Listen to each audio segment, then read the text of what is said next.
These are Nebraska corn farmers. They work in acres, not hours, harvesting the energy and climate solutions the world needs. We are proud to stand with you.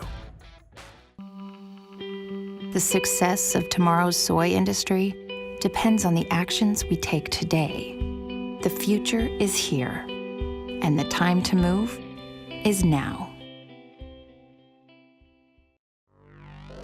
Market Journal Television for Agricultural Business Decisions is a presentation of the University of Nebraska-Lincoln's Institute of Agriculture and Natural Resources in partnership with the Nebraska Rural Radio Association.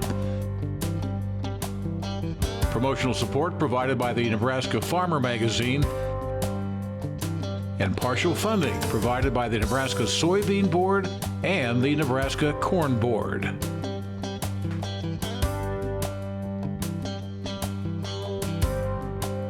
Hello, everyone. I'm Alex Makovica. Thanks for joining us today on Market Journal. Bryce Doeschot right now is surrounded by Blue Jackets in Indianapolis for the 97th National FFA Convention and Expo. He'll bring you up to speed on all things happening in next week's show. But today, from cybersecurity to the latest trends impacting markets, we have a lot of ground to cover. So we begin by examining why it's a good idea to get your hay tested this time of year. When it comes to feeding your cattle, it's important to keep in mind that not all hay is created equal. Total digestible nutrients and protein levels often vary, and that could mean the difference between a heifer losing 1/4 pound per day or gaining nearly 1/3 pound a day. The bottom line is hay testing gives producers better insights into what kind of supplementation may be required when feeding their cattle. Market Journal's Bill Dodd has more. It would be a good idea to test any hay you're planning on feeding your herd in order to ensure you're getting the biggest bang for your buck. Testing hay can help ensure that a producer's cattle are getting the nutrition they need while simultaneously helping avoid any additional costs due to overfeeding. When we talk about testing hay, really what we're talking about is getting a sample of the hay and submitting it to a lab to get it analyzed to determine the nutrient content. In particular, we're really interested in the protein content, the energy content, and then also phosphorus. Or you might decide that I want to stretch my hay a little bit. I'm going to limit how much I feed and actually feed some more supplement, for instance. But all of that hinges on actually knowing the nutritional value of that hay to make sure that you actually can meet needs, whether it be by free feeding hay or limit feeding hay. While testing your hay does add some cost and labor to your overall operation, the potential savings you could incur from the process far outweigh any of the associated costs with the testing process. Hay testing is not very expensive, especially for common types of hay. You can get an NIR test, which costs maybe $20 for a sample. And if you think about your hay and you think about the amount of supplement you might need to feed, let's say brome grass hay, very common hay that is in eastern Nebraska anyways. From one year to the next, the feed values can vary tremendously. So we can have something that's maybe going down to even like a 48 to 50 TDN up to all the way to maybe even a 58 TDN. Well, that can be the difference between meeting a developing heifer's needs or needing to supplement her 3 or 4 pounds of distillers to actually meet her needs. So one of the things we suggest is actually using a hay core sampler. Most of our extension offices have one you can borrow. You can hook them up to a drill. They really can. If they're good and sharp, they can really help you to be able to get a nice representative sample because it goes through multiple layers in the bale, and you sample multiple bales, and you're going to send off just one sample that represents your whole versus actually taking a grab sample and representing 1 square foot, right? The labs are pretty doggone good at their job, right? They do a good job of analysis, but they're only as good as the sample that they get in. When sampling your hay, the best practice is to sample by lot.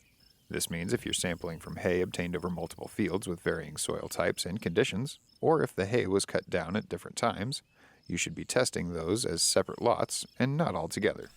This can give you an advantage when it comes to planning when you would like to feed your cattle hay with higher or lower nutritional values. Those should be sampled separately. So if you have different fields, different even weed pressures in some fields, you want to make sure you're keeping those bales separate from other bales and actually sampling them separately so you get a better idea of the hay quality that you have, and also allows you to do a little bit more strategic planning, right? The really high quality stuff you might say for your younger, for your heifers, or maybe for your younger cows, and the lower quality might be what you're using to get, you know, some of your more mature, older cows through the winter, because it may be closer to their nutritional needs. And Nebraska Extension, our educators and our specialists can always help you once you have the hay test to plan out what you're going to feed to which groups and make a plan for how much supplementation you need. So you don't have to go it alone. You don't have to understand all of the analysis that you get back, but you're giving us more information and new tools to be able to best help you. Otherwise, we're making guesses, and our guesses might be wrong, and those guesses might be costly, right? Because either we do what I would say most of us end up doing, is being a little bit conservative and saying, well, we're going to guess it's a little bit lower quality and make sure we meet needs, and that may be requiring you to feed a little bit more than is actually needed. Thanks for that, Bill. And if you'd like to get more insights from Mary on cattle nutrition, be sure to check out the latest articles for the month of October by visiting beef.unl.edu. Well, earlier this summer, Dr. Jeffery Gold took over the role of president for the University of Nebraska system. And recently, Market Journal host Bryce Doeschot caught up with President Gold to learn more about him and his vision for the future of the university system here in Nebraska. Thank you for joining this program. I think it might be of interest to give a quick piece of background on who you are and what's led you to this role. Really, the chair now as president. Sure. Well, you know, as many of the audience may know, I grew up in the inner city of New York, a first-generation college student, and through the benefit of work-study and scholarship programs, got a degree in engineering from Cornell, went on with more scholarship support to get a medical degree from Cornell's med school, and then spent better part of a decade learning how to be a surgeon, and not just a surgeon, but to be a cardiac surgeon, and spent the next 25 years of my life on the East Coast in Boston and in New York, taking care of other people's family members, particularly a lot of kiddos with born deficits of their heart, you know, so-called congenital heart disease. Went from there to be a medical school dean, university provost, and back in 2014, in January of 2014, became the 8th chancellor here at UNMC. And now for the last, just over 100 days as the 9th president of the University of Nebraska. Incredibly humbling journey for a kid who grew up as a first-generation student in the inner city of New York. You often say you're a Nebraskan by choice, now serving as the president of the University of Nebraska system. I am a very proud Nebraskan by choice. What surprises have you faced along the way here, 100 days into serving as the president? Well, you know, I thought I knew a lot about the state and the university system, but a day doesn't go by that I don't learn more, and it's all in the same general area of the university is critically important to the state of Nebraska. We have great expectations, we have great pride, we care deeply, and then they go on to tell me a personal story about a family member, a child, a parent, who either received health care or their farming and ranching business was enhanced by the university. Or they tell a story about a member of their family who is a graduate of our law school, or a graduate of our business school, or a graduate of our nursing school who has gone on to do remarkable things in their career. And, you know, and they say, by the way, Jeff, you know, you have got a great responsibility because the job's not done. You know, they love this concept of excellent to extraordinary.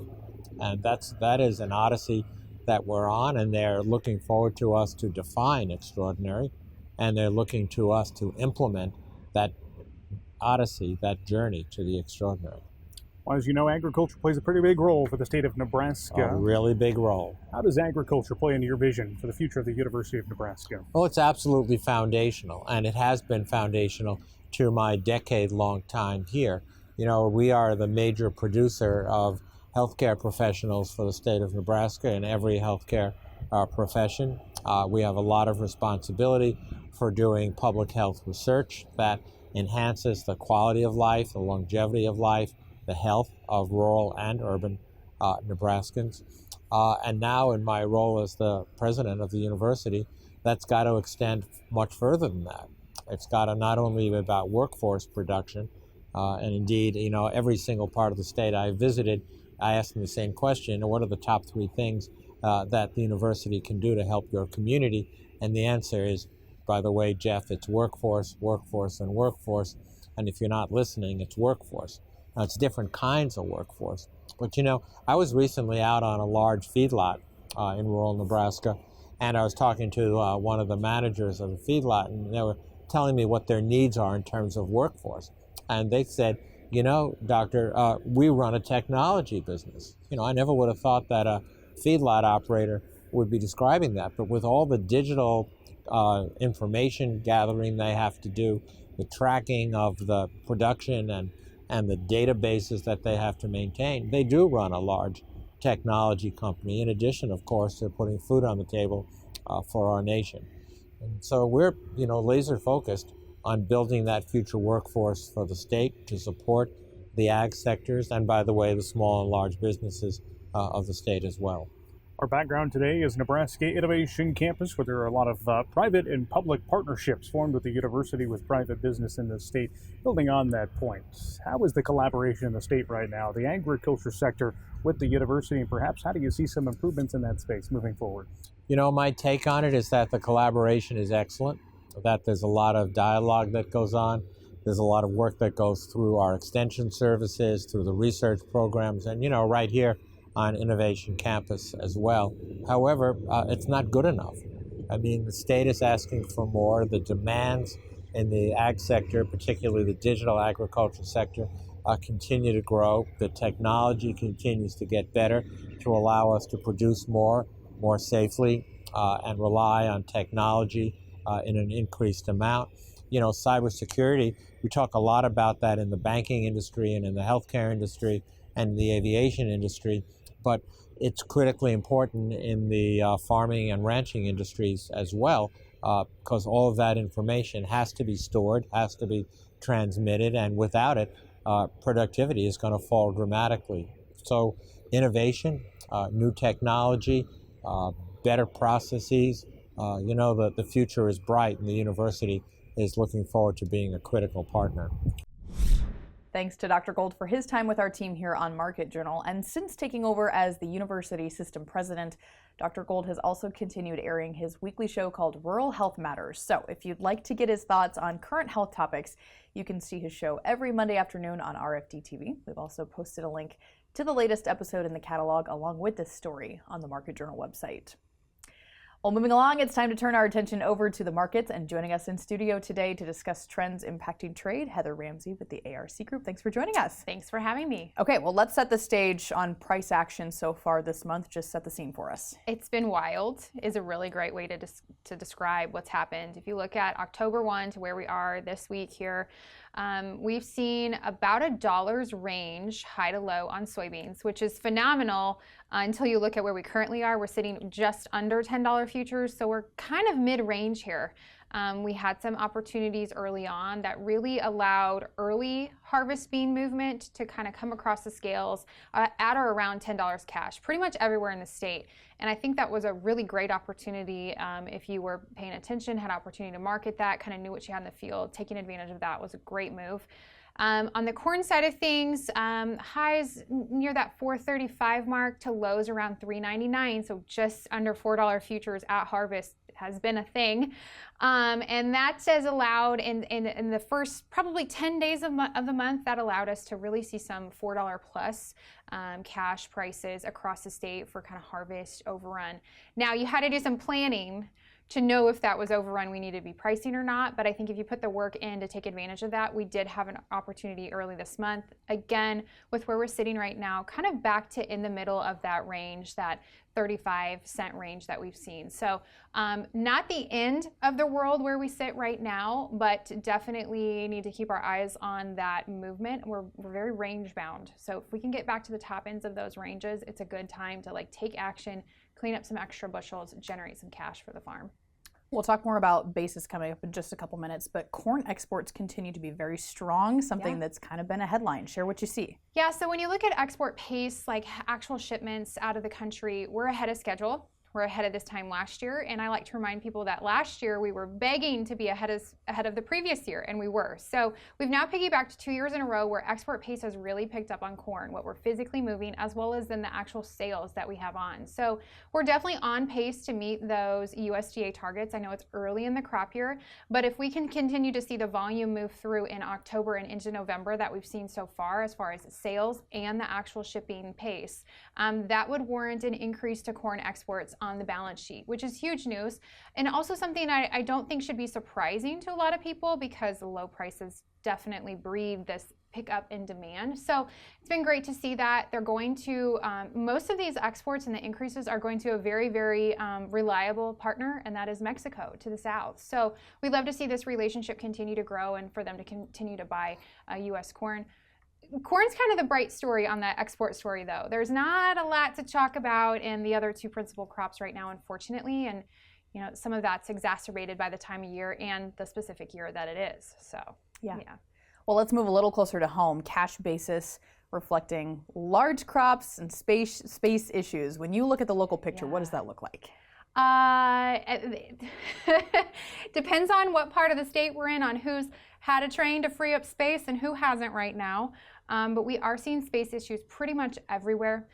There's been closures on harvest hours shortening up or having actual full days being closed because we're short on space for both corn and beans at this point. I think when you look at the last 3 years of harvest in Nebraska, these are the best numbers I've seen widespread. Now there's been other pockets here and there maybe, but to have a widespread production this good, this surpasses the last 2 crop years for sure.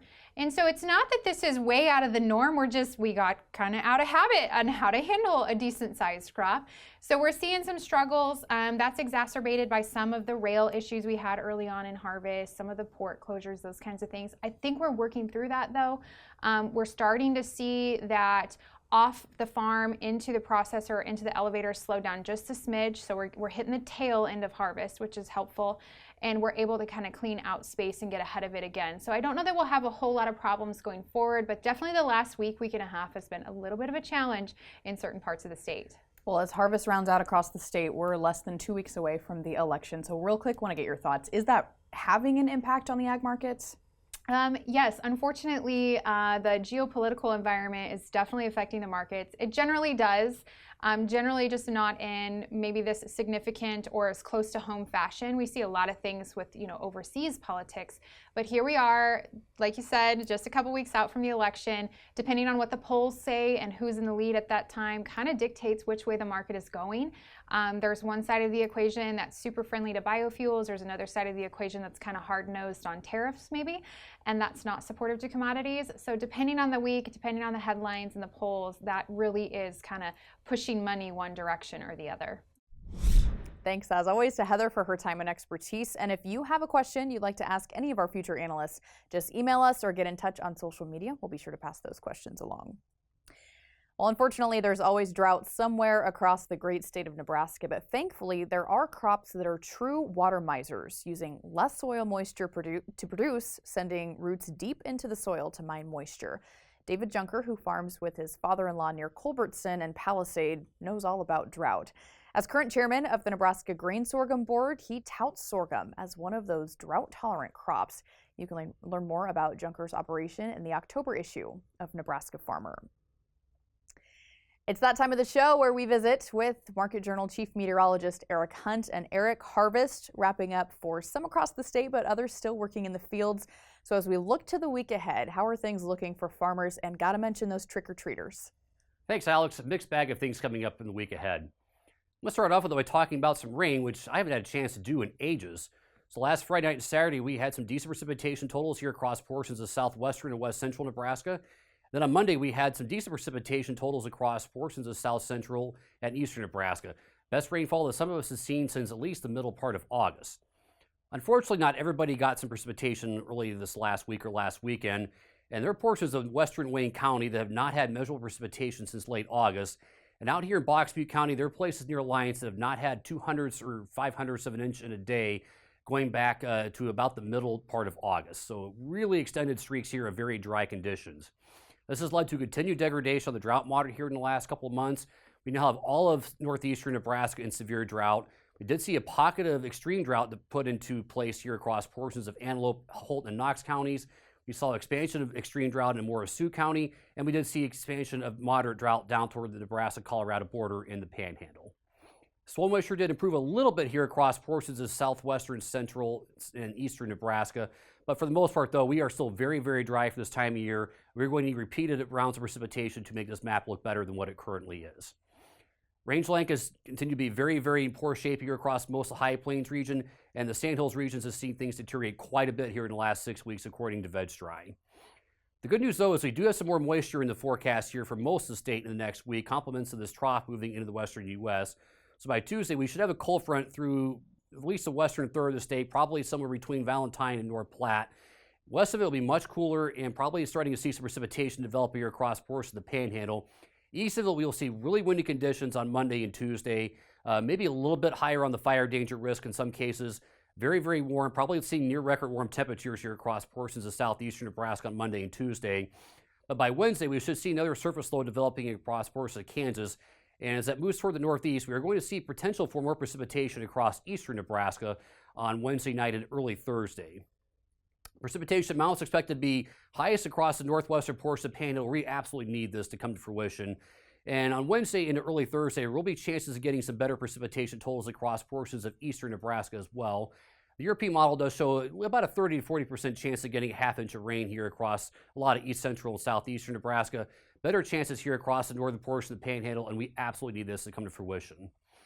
CPC does show above average precipitation favored in the first week of November. Frankly, though, I'm a little bit skeptical of this, at least everything west of the Missouri River, is there's not good consistency right now in the models for precipitation here in the plains.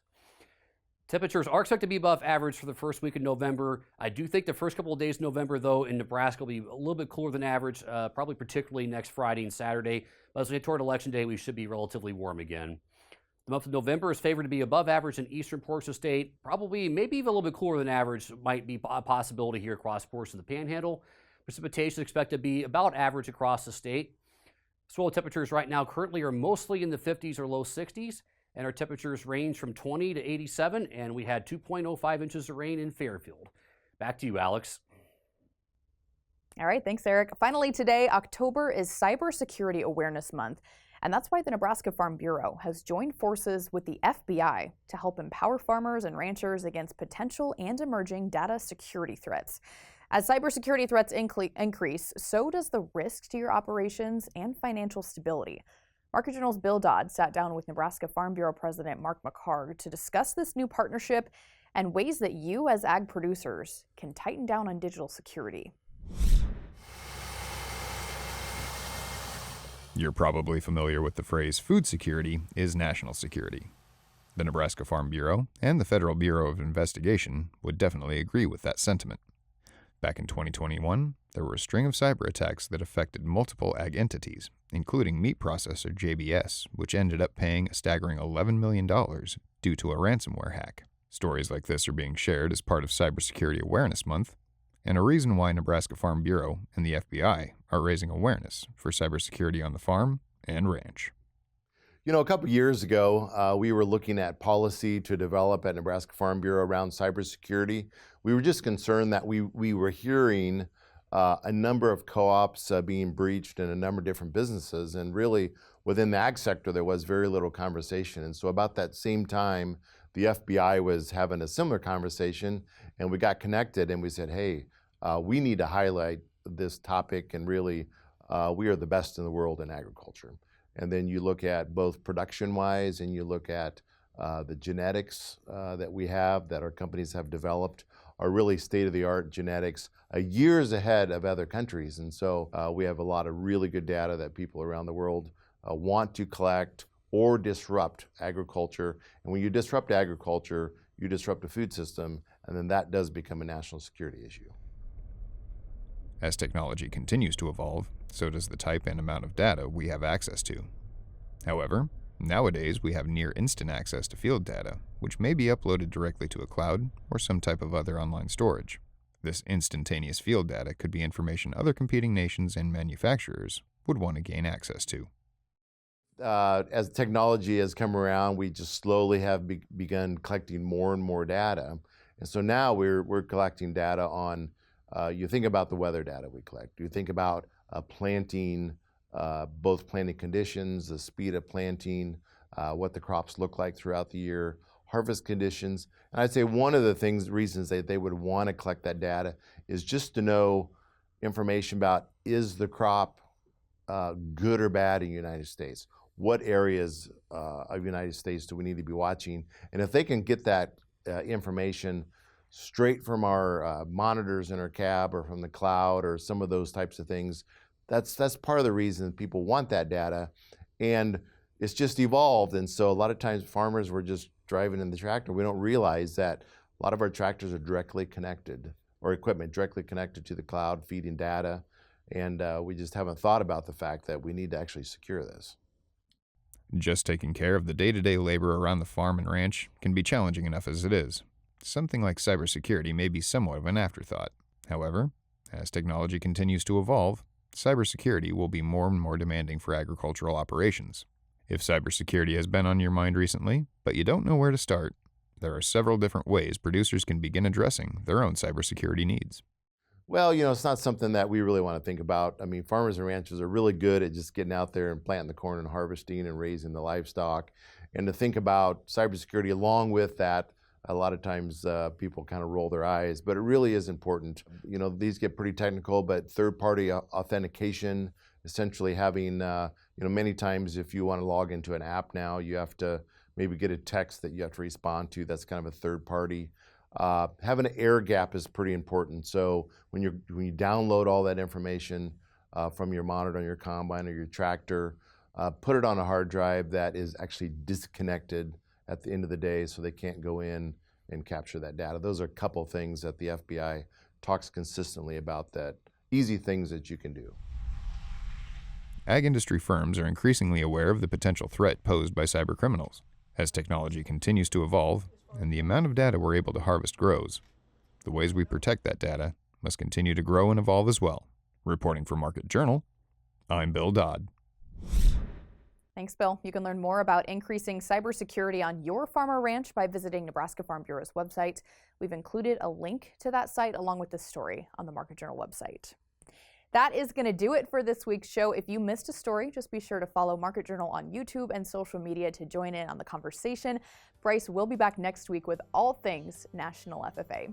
Until then, I'm Alex Makovica wishing you a safe harvest. Thanks for joining. Join Market Journal online at marketjournal.unl.edu. You can also follow us on Twitter, Instagram, and Facebook. Promotional support is provided by the Nebraska Farmer Magazine. Market Journal is produced by the University of Nebraska-Lincoln's Institute of Agriculture and Natural Resources.